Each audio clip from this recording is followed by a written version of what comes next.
People often confuse noise with power. We live in a world that tells us success must be loud, that it must wear a tuxedo, drink the finest champagne, and demand the center of attention. But true power? True power doesn't need to scream to be heard. It doesn't need to push others down to stand tall. On a bitter December night in Chicago, inside the velvet-lined walls of the Grand Oak Haven Hotel, a billionaire family was about to learn the most expensive lesson of their lives. They thought they were the kings of the castle, surrounded by wealth and applause. They didn't notice the quiet 10-year-old boy sitting alone in the corner, wearing a faded hoodie and reading a comic book. They saw a nuisance. They saw someone who didn't belong. What they failed to see was the truth that was sitting right in front of them. Because sometimes, the person you step over to get to the top is the very person holding the ladder. And when arrogance meets integrity, the crash is inevitable. This is the story of a boy, a father, and a $50 billion mistake that proved once and for all, dignity has no price tag. The Grand Oak Haven Hotel in Chicago wore its Christmas decorations like a queen wears jewels, proud, sparkling, and undeniably expensive. The air inside the massive lobby didn't just smell clean. It smelled of fresh pine needles imported from Oregon, mixed with the faint, sugary scent of cinnamon and a perfume that likely cost more per ounce than most people earned in a week. Outside, a mid-December blizzard raged against the floor-to-ceiling glass, a chaotic white curtain trying desperately to break in. But inside, the world was wrapped in the golden, untouchable glow of crystal chandeliers and the soft, comforting notes of a Steinway piano playing a slow, jazzy rendition of Silent Night. In the center of this orchestrated perfection, seated on the edge of a crushed velvet sofa that looked too pristine to touch, was 10-year-old Leo Sterling. He was the only thing in the room that didn't glitter. Leo wore a faded navy blue hoodie from Gap that had been washed a few too many times, and his jeans bore the faint, stubborn grass stains of a boy who liked to play outside. His sneakers, though clean, had white rubber soles that were scuffed gray. He looked small, almost swallowed up by the opulence of the furniture. While other children in the hotel were likely upstairs in silk pajamas waiting for room service, Leo sat with his nose buried deep in a vintage comic book, his small finger tracing the colorful panels of a hero saving the world, completely lost in a universe where the good guys always won. Guests in tuxedos and shimmering silk evening gowns drifted past him like ships on a calm sea, their laughter sounding like tinkling glass. But every few seconds, the rhythm of the room would stumble. A pair of eyes would snag on Leo. A raised eyebrow here, a whispered comment there behind a champagne flute. Why is he here? Where are his parents? Doesn't he know this is the VIP lounge? Leo felt the weight of their stares, heavy and cold like wet wool. But he didn't look up.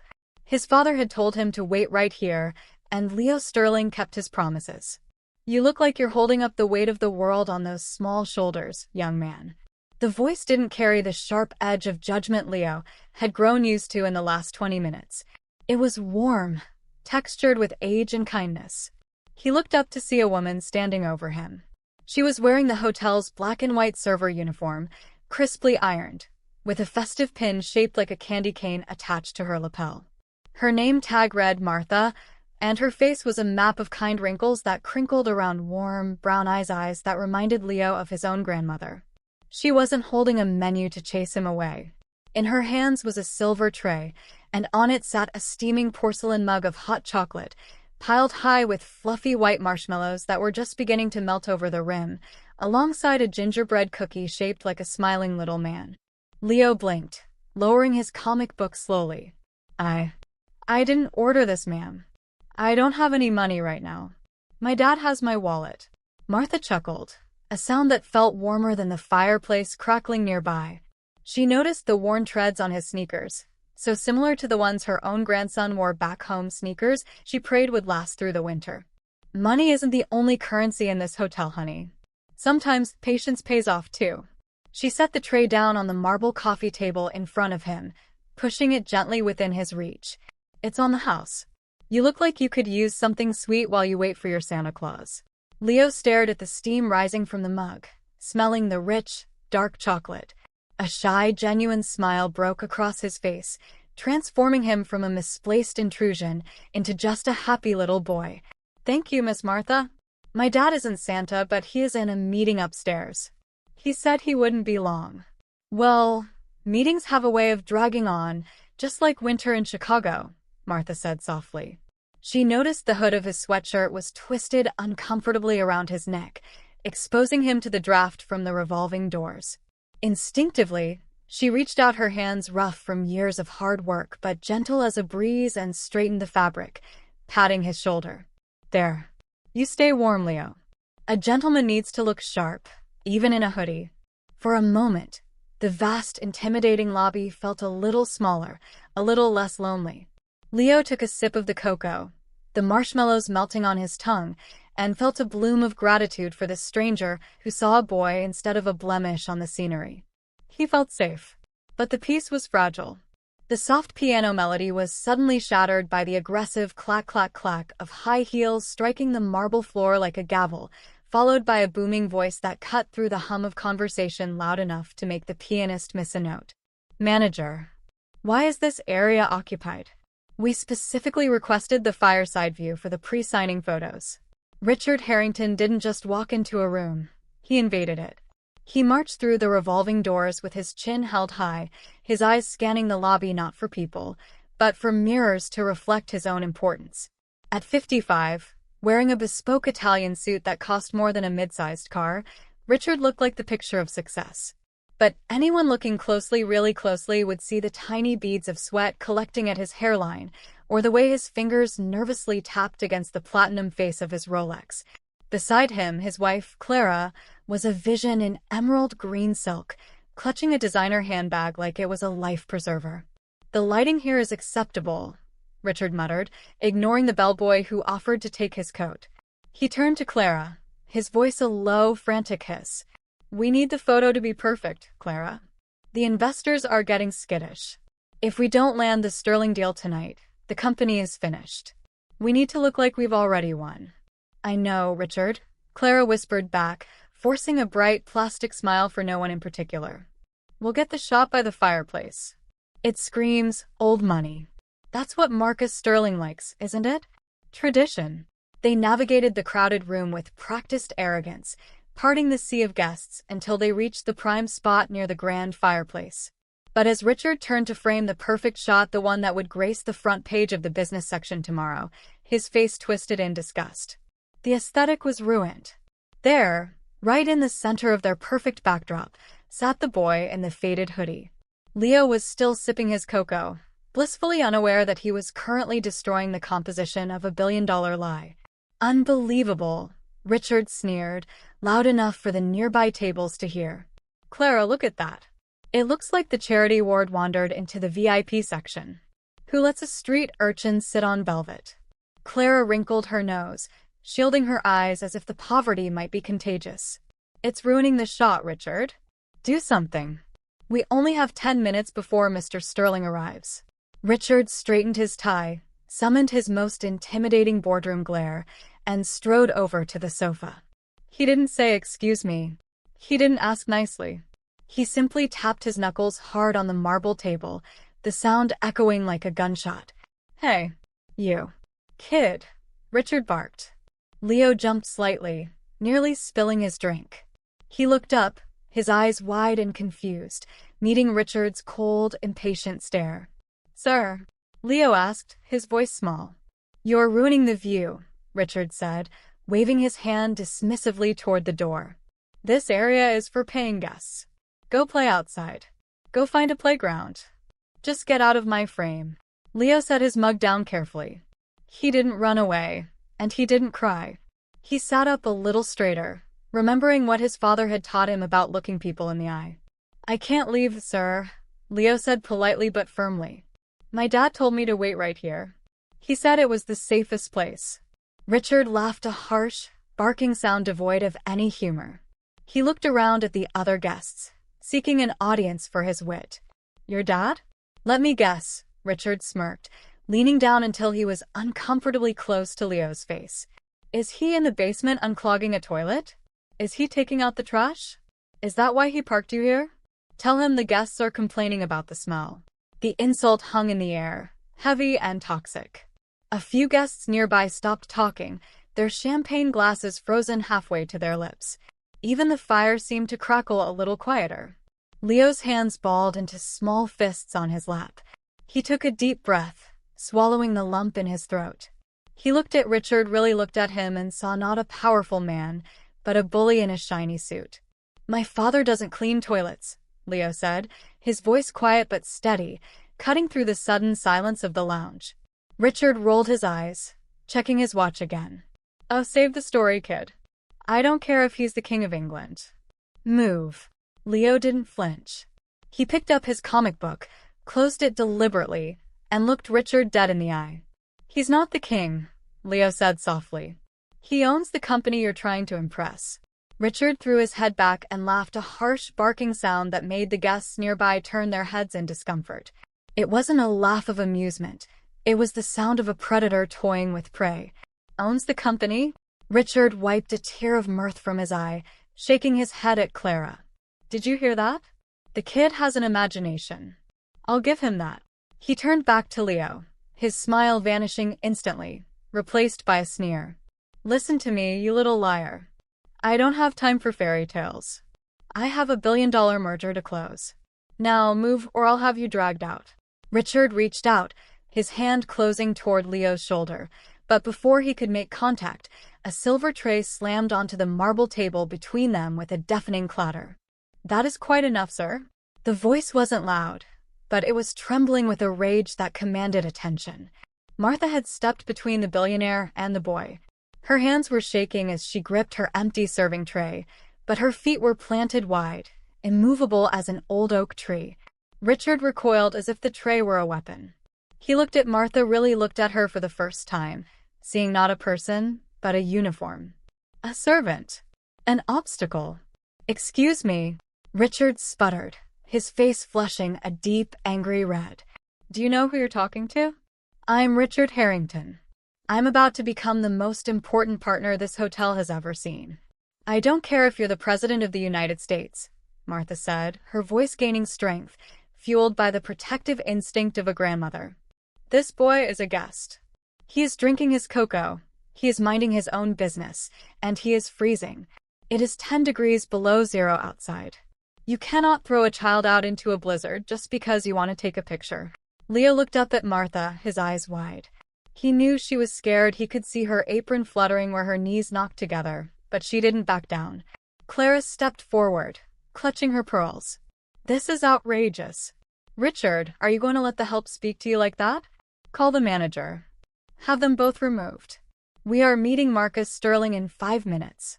Richard's eyes narrowed into slits. He took a step closer to Martha, invading her personal space, using his height to intimidate her. "You've just made a very expensive mistake," he hissed. "This hotel relies on paying customers, not charity cases. Consider yourself fired for insubordination. I'll make sure you never work in this city again." "Leo," Leo whispered, tugging on Martha's sleeve. "It's okay, Miss Martha. I'll go outside. I don't want you to lose your job." "No, child," Martha said, placing a protective hand on his shoulder. "You stay right here." Richard pulled out his phone, his fingers stabbing at the screen. "That's it. I want this area sterilized. I'm calling the general manager right now. I want security down here to escort this trash to the curb before Mr. Sterling walks through those doors." "Get security," Clara screeched, pointing a manicured finger at the boy. "Get them out." The tension in the lobby snapped. The piano music seemed to die away. Every eye was fixed on the confrontation. Richard held the phone to his ear, shouting, "Yes, I'm in the lobby. I have a situation involving a disruptive vagrant and a hostile employee. Send your team now." Just as the words left his mouth, the heavy oak revolving doors at the main entrance spun open. But it wasn't security. A gust of wind howled into the lobby, carrying snowflakes that danced in the sudden silence. And then the room erupted. Click, click, click, click. A blinding flurry of camera flashes went off like a lightning storm, illuminating the entrance in harsh white bursts.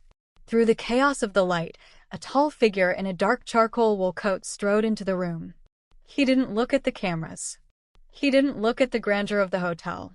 He walked with the terrifying, silent momentum of a tidal wave, cutting straight through the crowd. His eyes sharp, intelligent, and currently burning with a cold fire locked instantly onto Richard Harrington. And for the first time all night, Richard lowered his phone. The cameras flashed like a strobe light in a nightclub, a relentless assault of white blinding brightness. But Marcus Sterling moved through the chaos with the terrifying, unnatural calm of the eye of a hurricane. He was flanked by 2 assistants and a wall of security, but he seemed to walk alone, his presence swallowing the air in the room. Richard Harrington's face transformed instantly. The snarl vanished, replaced by a desperate, plastic smile that stretched too wide across his sweating face. He shoved his phone into his pocket, smoothed his jacket, and stepped forward, practically elbowing Clara out of the way. "Mr. Sterling," Richard called out, his voice cracking slightly before he found his CO baritone. He extended a hand, eager to bridge the gap. "Thank God you're here. Richard Harrington. We spoke on the phone. We were just clearing out some rabble to ensure the area is perfect for our signing." Marcus didn't blink. He didn't slow down. He didn't even look at Richard's extended hand. He walked past Richard Harrington as if the man were a ghost. As if he were nothing more than a draft from the open door. Richard froze, his hand left hanging in empty air, a look of utter confusion dawning on his face. The entire lobby seemed to hold its breath.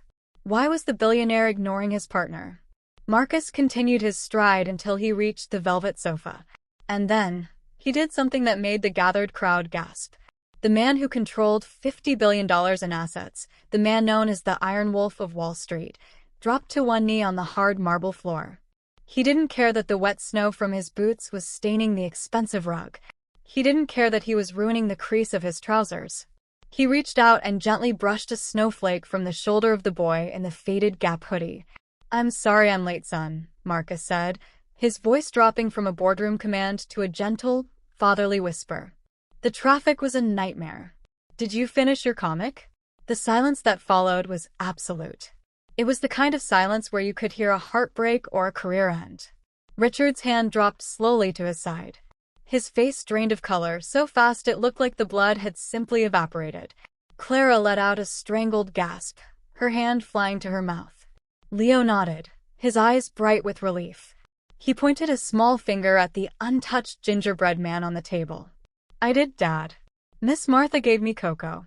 "But—" Leo hesitated, his fingers shifting to point directly at Richard, who was now trembling visibly. "But what, Leo?" Marcus asked, his eyes never leaving his son's face. "That man," Leo said, his voice clear and innocent, "said you were a toilet cleaner. He said I looked like trash, and he told security to throw me out in the snow because I was ruining his picture." Marcus went still. It was a stillness that terrified the onlookers more than any shout could have. Slowly, deliberately, Marcus stood up.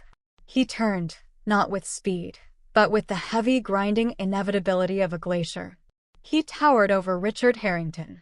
Up close, the difference was stark. Richard was a man wearing a suit. Marcus was a man who wore power. "You told my son," Marcus said, his voice dropped dead quiet, echoing slightly in the cavernous room, "that I was, what?" Richard Harrington's face drained of color, so fast it looked like the blood had simply evaporated from his body. The janitor comment, which he had thrown out so casually just moments ago, now hung in the air like a guillotine blade waiting to drop. "Mr. Sterling, please." Richard stammered, his hands shaking as he tried to button his jacket, as if tidying up could fix the catastrophe unfolding before him. It's a misunderstanding. A joke. We didn't know he was yours. We thought he was, well, look at him. We thought he was a street kid loitering in the lobby." Marcus didn't blink. He stepped closer, invading Richard's space with a suffocating intensity. "And that makes it acceptable?" Marcus asked, his voice smooth and dangerous. "If he wasn't my son, if he really was a street kid with nowhere to go, would that make it okay to throw him out into a blizzard? Is that the corporate culture at Harrington Industries? We have standards to maintain." Clara tried to interject, her voice shrill and desperate. She clutched her husband's arm. "We just wanted everything to be perfect for the merger. We did this for you, Mr. Sterling." Marcus looked at Clara, then back to Richard. He checked his watch, a simple, functional timepiece that probably cost less than Richard's cufflinks. "You speak of perfection," Marcus said, "but you just showed me your true character in less than 5 minutes. You wanted my $50 billion to save your failing empire. You wanted my partnership." He shook his head slowly. "But I don't build empires with bullies. I don't sign contracts with men who need to belittle children to feel tall." "You can't be serious," Richard whispered, sweat beading on his forehead. "The papers are drawn up. The press is here. You can't walk away from a deal this size over a misunderstanding." "Watch me," Marcus said. He reached into his pocket and pulled out his phone. He didn't look down at it. He kept his eyes locked on Richard's terrified face as his thumb hovered over the screen. "I invest in people, Richard, not just balance sheets. And morally? You are bankrupt." Marcus tapped the screen once. A simultaneous ping echoed from the pockets of Richard, Clara, and their 3 assistants standing nearby. It was the sound of a notification that would change their lives forever. "I just authorized the immediate termination of our letter of intent," Marcus stated calmly. "My legal team has withdrawn all funding. The deal is dead." "No," Richard screamed, lunging forward, his composure shattering completely. "You can't do this. You'll ruin us. I'll sue." Marcus didn't flinch. He simply raised a hand, signaling the 2 large security guards standing near the revolving doors, the very same guards Richard had demanded be called earlier. "Security," Marcus said, his voice cutting through Richard's hysterics. "Please escort these guests out. They are shouting, and they are disturbing my son." The revolving doors spun shut behind the Harringtons, and as their shouting faded into the snowy night, the lobby seemed to instantly exhale. The tension that had tightened everyone's chest released, replaced by a stunned, respectful silence. The pianist, sensing the shift, gently placed his fingers back on the keys, and the soft, melodious notes of a silent night resumed, filling the space where arrogance had stood only moments before. Marcus stood still for a moment, taking a deep breath, composing himself. Then he turned away from the door and looked toward the corner pillar where Martha was standing. The elderly server was clutching her empty silver tray against her chest like a shield. Her hands were trembling. She had just witnessed a titan of industry destroy a CEO, and now that titan was looking at her. She lowered her eyes, preparing for the worst. After all, Richard had technically fired her. "Miss Martha?" Marcus asked softly, stepping closer. Martha flinched slightly. I'm sorry about the disturbance, Mr. Sterling. I know I shouldn't have shouted at a guest. I'll pack my locker right away." "Pack your locker?" Marcus repeated, a frown creasing his brow. He knelt down again, not to Leo this time, but to meet Martha at eye level. "You stood up for my boy when you didn't have to. You risked your livelihood to protect a child you didn't even know. Richard Harrington tried to buy respect with money, but you earned it with courage." Martha looked up, tears welling in her warm brown eyes. "He's a good boy, sir. Manners matter more than money. That's what I tell my grandson." Marcus smiled, a genuine, unguarded smile that reached his eyes. He reached into his coat pocket and pulled out a sleek, black business card embossed with gold lettering. "I'm actually in the process of acquiring this hotel chain," Marcus said, pressing the card into her rough palm. "The papers will be finalized next week. And I think I've just found my new head of guest relations." Martha gasped, her hand flying to her mouth. "Sir, I don't know what to say." "Say yes," Leo piped up, stepping forward.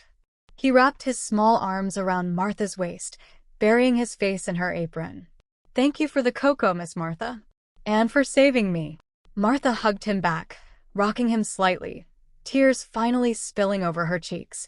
"And regarding your grandson," Marcus added quietly as he stood up, buttoning his coat. "Leo told me about the tuition worries you mentioned to another server earlier. Send the bills to my office. Consider his college fund taken care of. Smart kids shouldn't have to worry about shoes." The lobby broke into spontaneous, soft applause. Not the polite, fake applause of a gala, but the genuine sound of people appreciating something good. Marcus took Leo's hand. The boy grabbed his comic book with the other. Together, they walked toward the exit, father and son, leaving behind a room that felt warmer, brighter, and cleaner than it had all night.